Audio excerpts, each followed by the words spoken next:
On dirait qu'ils ont échoué. On dirait qu'ils ont échoué, ceux qui manifestaient tout à l'heure pour vous empêcher de rentrer. On dirait qu'ils ont échoué, ceux qui sélectionnent les meetings qu'ils veulent interdire. On ne leur connaît pas la même ardeur aujourd'hui pour intervenir quand il y a des meetings du Front National, mais ils étaient là tout à l'heure. Sacrée différence. On dirait aussi qu'ils vont échouer, ceux qui pensent qu'on va nous empêcher, nous interdire de faire campagne autour de notre candidat François Fillon et pour les valeurs auxquelles nous croyons. Oui, ils vont échouer, je vous le garantis quand je vous vois ce soir.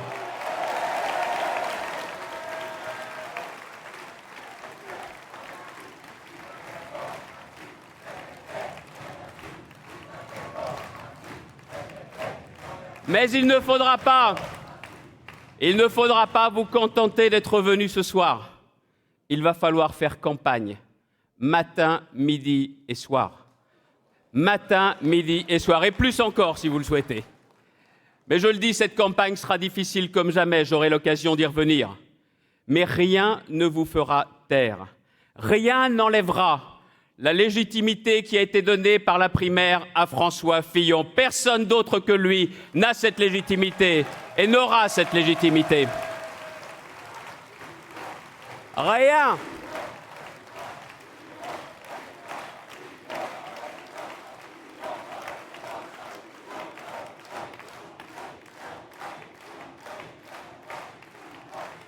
Rien ni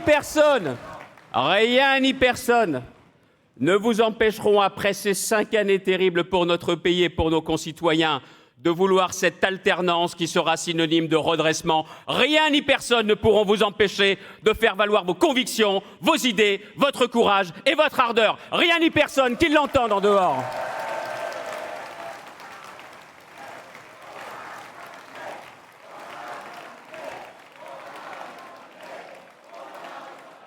Pour cela, mes amis, il faut que nous soyons rassemblés comme nous le sommes ce soir et dans toutes les salles dans lesquelles nous nous réunirons.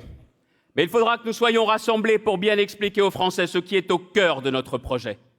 Et ce qui est au cœur de notre projet, c'est cette volonté très forte, farouche, de protéger les Français.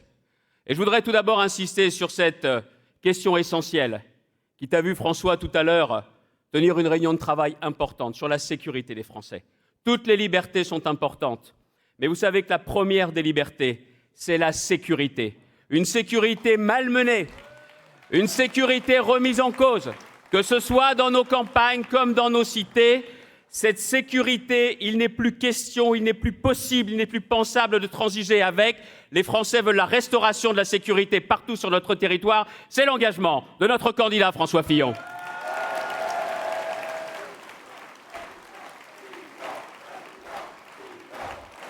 La sécurité, c'est un ensemble. C'est la justice aussi.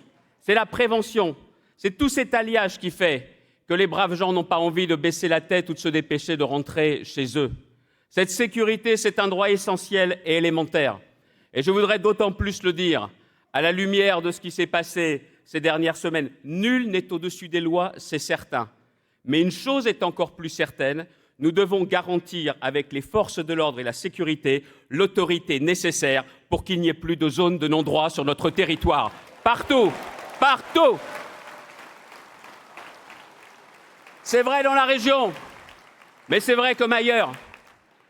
Qui que ce soit, qu'on soit élu ou pas, ne doit voir sa voiture brûlée au terme d'une quelconque urgence. Personne, personne.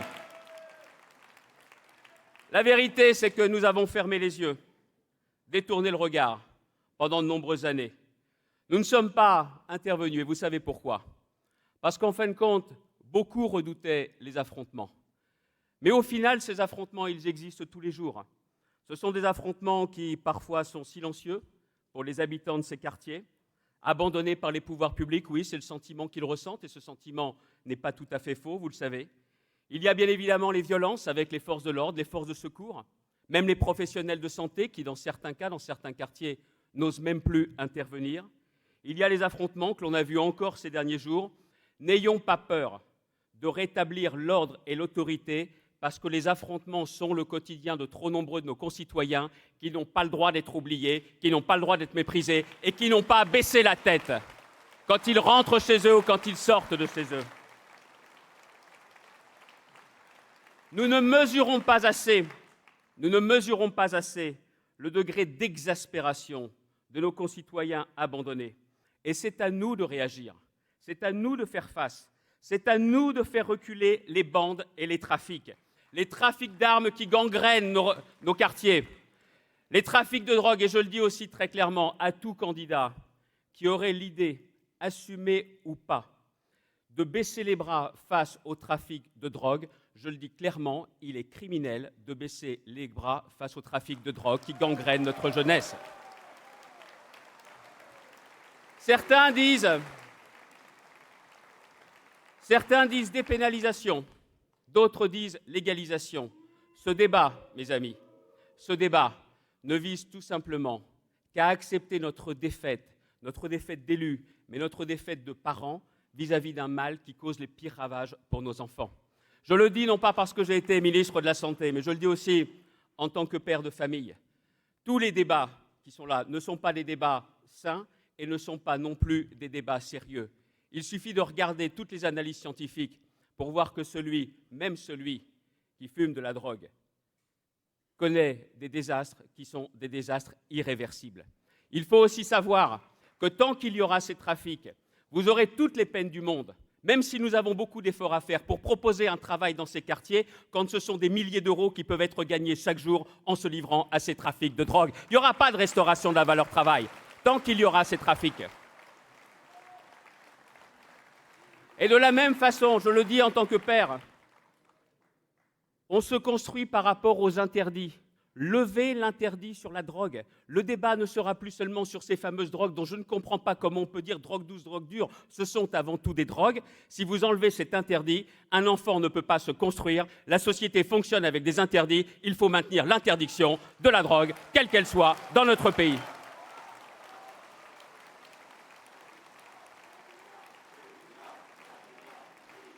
Nous ne devons pas baisser les bras. Nous ne pouvons plus reculer et il faut même reconquérir tous ces territoires. Ce n'est peut-être pas la première fois que vous entendez ces mots, mais je pense que c'est maintenant à celui qui aura sera la tête de l'État, avec son équipe, avec son gouvernement, de prendre les mesures nécessaires, sans avoir peur, sans fléchir, bien évidemment en utilisant les moyens qu'il faut, parce que nous savons pertinemment qu'il faut de l'autorité, de la sécurité. Je plaide pour ma part pour une offensive républicaine. Il faudra de l'emploi dans les quartiers, il faudra de la formation, il faudra de l'éducation populaire, il faudra de la culture, mais vous ne mettrez cela en place que quand les braves gens pourront aussi très clairement lever la tête, regarder devant eux et faire des projets pour eux-mêmes et pour leurs enfants. C'est ça l'enjeu de cette élection aussi. Et je le dis à François, il a tout notre soutien dans cette idée forte qui vise tout simplement à dire que si nous sommes des citoyens libres, nous sommes des citoyens responsables. Oui, à la majorité pénale à 16 ans, c'est une mesure forte qui permettra aussi de responsabiliser ceux qui ne sont pas des jeunes, mais qui sont des trafiquants ou des délinquants.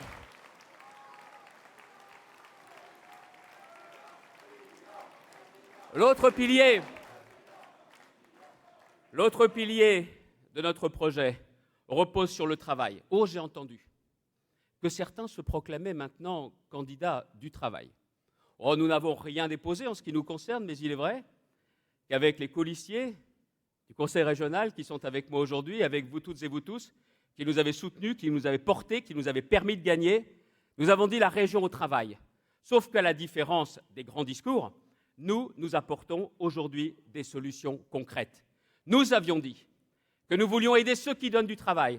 Non, ce ne sont pas les politiques qui créent des emplois, ce sont les entrepreneurs qui créent des emplois. Alors à la région, on aide les entrepreneurs. Et ça sera au cœur du projet de François. Nous aidons aussi ceux qui recherchent du travail. Ceux qui recherchent du travail entre les différentes initiatives que nous avons mises en place depuis maintenant 1 an. Ce sont des milliers de nos concitoyens qui ont retrouvé un emploi. Et cet après-midi, je ne pouvais pas être à tes côtés à 17h parce que je remettais des clés. Je remettais les clés d'une voiture. Non, la région n'est pas devenue loueur de voitures, mais j'étais avec un monsieur qui bénéficie de cette nouvelle opération En route pour l'emploi. Ce monsieur, c'est très simple. Il avait une voiture. Sa voiture n'a pas passé le contrôle technique. 450 €.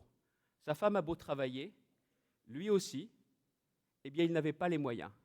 Il s'est tourné vers la banque qui lui a dit « Vous êtes en période d'essai, vous n'avez pas de contrat, alors il faudra revenir nous voir quand vous ne serez plus en période d'essai. » Et comment on fait pendant qu'on est en période d'essai? C'est ça la question.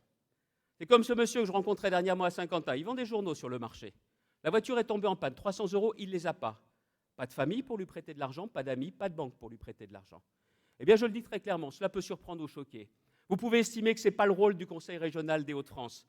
Mais en attendant, sur les 100 voitures qui étaient en surnombre, près de la moitié sont affectées pour permettre à ceux qui ont besoin d'une voiture pour aller travailler de reprendre un travail. Et je suis fier qu'avec mes amis du Conseil régional, cela permette aujourd'hui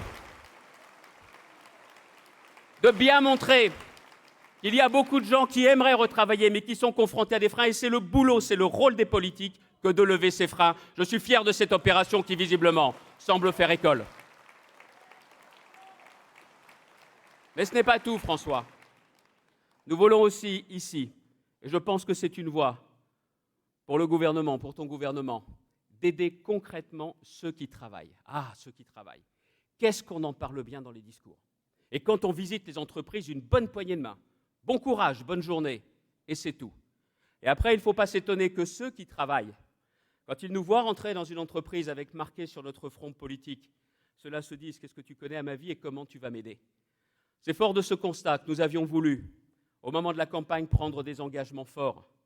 Dans la région des Hauts-de-France, quand vous travaillez, que vous avez besoin de prendre votre voiture pour aller travailler, la région vous aide en vous versant 240 € par an pour prendre en charge une partie de vos frais de transport. Parce qu'autrement, quand vous travaillez et qu'à la fin du mois, vous faites vos comptes, vous savez quelle est la phrase que l'on entend?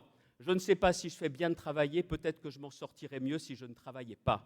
Cette phrase n'est pas tout à fait vraie, mais vous savez qu'elle n'est pas tout à fait fausse. Alors plutôt que les grands discours, dans la région, on aide concrètement ceux qui travaillent et nous en sommes fiers.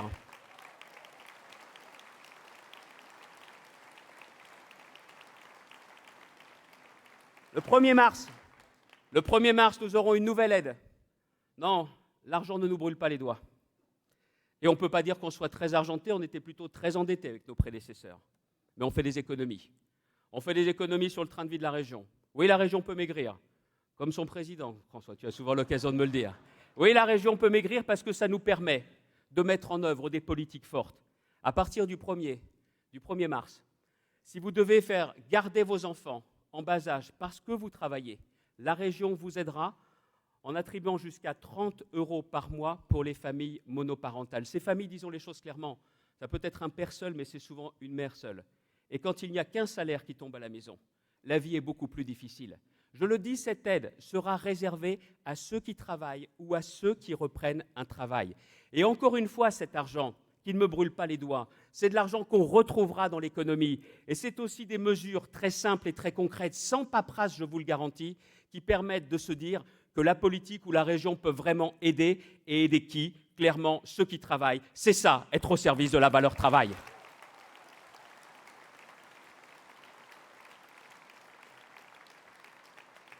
Notre société est dure, notre société peut être brutale. Nous devons être clairement aux côtés de ceux qui, malgré tous leurs efforts, n'y arrivent pas aussi facilement qu'ils le souhaiteraient. C'est la raison pour laquelle, je le dis, il y a déjà des mesures qui ont été prises. Un pays dans lequel, quand vous travaillez, vous n'arrivez pas à vous en sortir, est un pays qui ne va pas bien.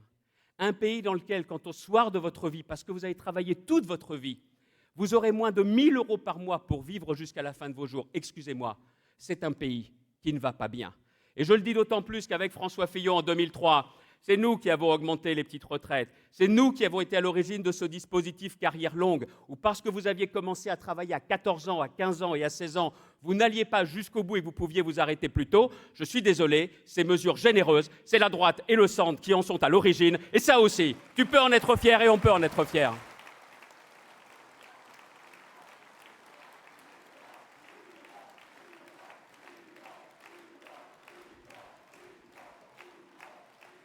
Je vous ai dit quelles sont les priorités auxquelles j'attache le plus de prix. Je voudrais dire aussi pourquoi je mène cette campagne. Je ne vais pas vous parler des autres candidats. Je vais juste vous dire une chose. C'est que dans cette campagne, comme dans mon engagement politique, j'ai un ennemi. Mon ennemi, c'est Le Pen. J'assume et je signe. Mon ennemi, c'est le Front National. J'assume et je signe. Je me battrai jusqu'au bout de mes forces politiques et de mes forces contre le Front National, contre ses dirigeants, contre ses idées, contre ses faux-semblants et ses promesses, contre tous les membres de la famille Le Pen engagés en politique. Parce qu'ici, dans cette région, nous sommes aux avant-postes. Nous savons clairement, dans cette région marquée par les crises, dans cette région qui n'a pas su recréer plus d'emplois qu'il n'y a eu d'emplois détruits, nous savons quel est le terreau, quel est le terrain fertile pour le Front National. C'est quand les gens vont mal, c'est quand la France va mal, que le Front National va bien. Alors nous voulons justement le meilleur pour la France, parce que c'est comme ça qu'on combattra le Front National.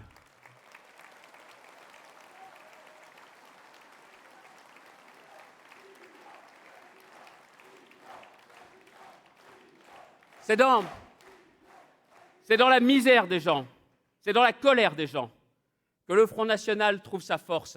Alors je ne suis pas dans les postures morales, je ne suis pas dans les grands discours. Je voudrais tout simplement vous montrer que ce que nous faisons sur la sécurité, ce que nous allons faire pour la sécurité, ce que nous allons faire, ce que nous avons déjà engagé sur la valeur travail, ce sont certainement les meilleures réponses, en apportant une dimension concrète à l'engagement public, à la politique. Mais je voudrais aussi vous dire, ici dans la région, nous cherchons des solutions aux problèmes. Et c'est l'enjeu du candidat François Fillon, c'est d'apporter des solutions aux problèmes des Français. Nous luttons dans la région contre la fraude aux travailleurs détachés. Nous voulons limiter le recours au travail détaché. Nous le faisons à la région sans le Front National qui ne vote pas avec nous pour ces mesures qu'ils sont censés approuver. Voilà l'hypocrisie, le double langage. Ici, nous sortons des gens du chômage. À chaque fois, c'est sans le Front National qui ne nous a jamais soutenus, ni même accompagnés. Tant mieux parce que nous n'avons rien à voir avec eux, mais ce qui montre que ceux qui agissent, c'est nous. Ceux qui sont en permanence dans la contestation et la critique, c'est eux. Il y en a marre de ce double langage. J'aurais envie qu'on puisse ouvrir les yeux de chacun de façon à pouvoir se rendre compte que le Front National n'est qu'une impasse et que nous le combattons à chaque fois par notre engagement et notre action politique. Ici, nous aidons les agriculteurs. Le Front National vote contre les aides aux agriculteurs que nous mettons en place. Nombreuses exploitations ont d'ores et déjà été préservées, sauvées, même si nous n'avons pas de baguette magique, même si ça n'est même pas la compétence du Conseil régional. À chaque fois que nous agissons pour l'agriculture et les agriculteurs, c'est sans le Front National, c'est contre l'avis du Front National. Ça aussi, mesdames et messieurs, dites-le autour de vous, parce que ça fait tomber beaucoup de faux-semblants. Ici, François, nous obtenons le canal Seine-Nord-Europe, si important pour toute notre économie, avec des dizaines de milliers d'emplois. Nous l'avons fait parce que la région a fait un effort important et nous y serons attachés demain dans son développement et la façon dont il favorisera le port de Dunkerque. Nous l'avons voté, nous. C'est sans le Front National que nous avons mis en place ce projet majeur, créateur de dizaines de milliers d'emplois. Répétez-le autour de vous, c'est la stricte vérité, mes amis. Et quand, avec Natacha Bouchard, nous avons obtenu le démantèlement de la jungle de Calais en faisant pression sur le gouvernement, je le dis très clairement, nous l'avons obtenu seul, c'est sans le Front National et c'est contre l'avis du Front National qui aurait préféré que les problèmes restent pour pouvoir les exploiter.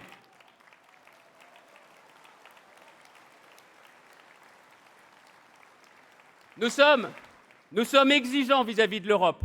Toi comme moi, nous étions aux côtés de Philippe Séguin pour voter non à Maastricht, mais nous savons que nous ne pouvons pas réussir seuls, que nous avons besoin de l'Europe.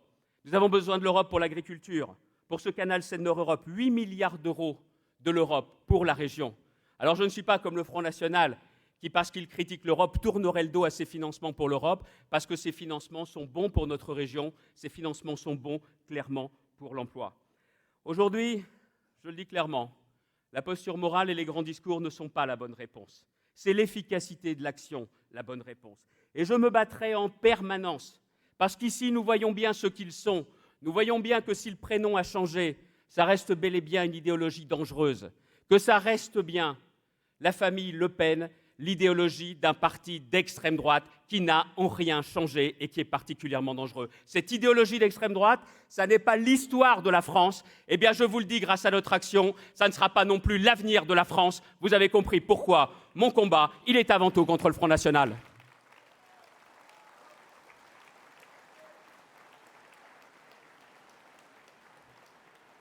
Mes amis, une campagne présidentielle, ça n'est pas une campagne comme les autres. Elle demande du sang-froid, du courage et de l'énergie.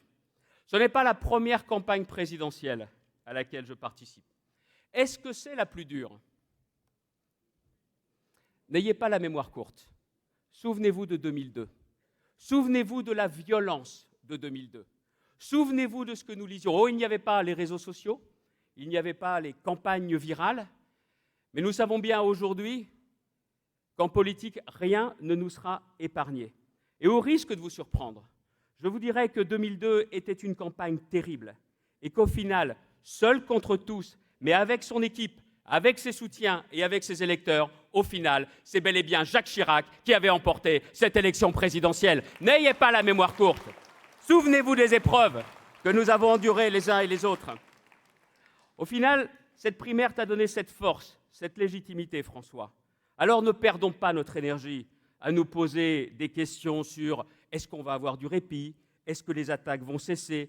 Vous le savez bien, elles ne cesseront jamais. Nous étions les favoris, alors il fallait nous abattre. Nous ne sommes peut-être plus les favoris, la belle affaire. Ce qui est vrai aujourd'hui, c'est que nous devons déployer notre énergie dans toute cette campagne. Il reste 69 jours d'ici le premier tour. 69 jours pour faire campagne. Pas seulement le candidat, pas seulement ses soutiens, mais vous toutes et vous tous. Il faut expliquer que le projet est le seul à pouvoir redresser le pays, que c'est un vrai projet de redressement, qu'il est bon pour la France et qu'il est bon pour les Français.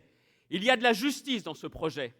Et vous savez pertinemment que s'il n'y avait pas de la justice dans ce projet, je ne serais pas à cette tribune pour défendre François et défendre le projet. Je ne veux pas d'une droite qui soit dure avec les plus fragiles. Et pourtant, je suis un homme de droite, un homme de la droite et du centre qui est venu du gaullisme. Je le dis et je l'assume, c'est parce qu'il y a cette justice que je suis devant vous. C'est parce qu'il y a cette justice que je crois à ce projet. C'est parce qu'il y a cette justice que j'ai le sentiment que nous pouvons l'emporter. Mais alors, il faut le dire aussi, tout autour de vous, pendant toute cette campagne et pendant ces 69 jours qui nous séparent du premier tour. Faites-le, dites-le, agissez, déployez votre énergie. Nous sommes en plus les seuls à pouvoir disposer d'une majorité parlementaire pour mettre en œuvre ce projet, pour gouverner le pays, pour pouvoir diriger la France. Nous sommes les seuls. Et vous le savez bien et vous le sentez bien, alors dites-le, parce que c'est un argument fort qui comptera. Nous savons aussi une chose, il ne faut pas se voiler la face. Beaucoup de nos électeurs, qui ne sont pas forcément dans cette salle, sont perdus et sont déboussolés. Et il leur faut un cap. Ce cap, c'est celui de l'alternance, après 5 années si difficiles pour nous. Nous ne sommes pas les favoris, la belle affaire, je le redis. Mais cette élection présidentielle, mes amis, elle n'est pas jouée, loin de là. Cette victoire, elle ne sera possible que si chacun d'entre vous donne le maximum. Nous avons 69 jours pour l'emporter. Nous avons 69 jours pour faire triompher nos idées. Nous avons 69 jours pour pouvoir dire très clairement que ce qui est en cause, c'est le statut de la France, 5e puissance mondiale, c'est-à-dire un pays qui garde ses talents, un pays qui donne du travail et de l'avenir à ses enfants. Nous avons 69 jours pour sauvegarder la 5e République, qui donne de la stabilité à notre pays qui en a sacrément besoin. Nous avons 69 jours pour garantir l'avenir de la droite et du centre, car si nous perdions, c'en serait fini de la droite et du centre. Nous avons 69 jours pour réussir. Alors engagez-vous, mettez-vous en mouvement, levez-vous pour François Fillon, pour le projet que nous portons. Parce que c'est maintenant ou jamais. Il sera trop tard ensuite. Il sera trop tard ensuite pour vous dire si j'avais su, j'aurais donné le maximum. C'est maintenant qu'on le donne. C'est pour la France. Xavier Bertrand, président de la région Hauts-de-France.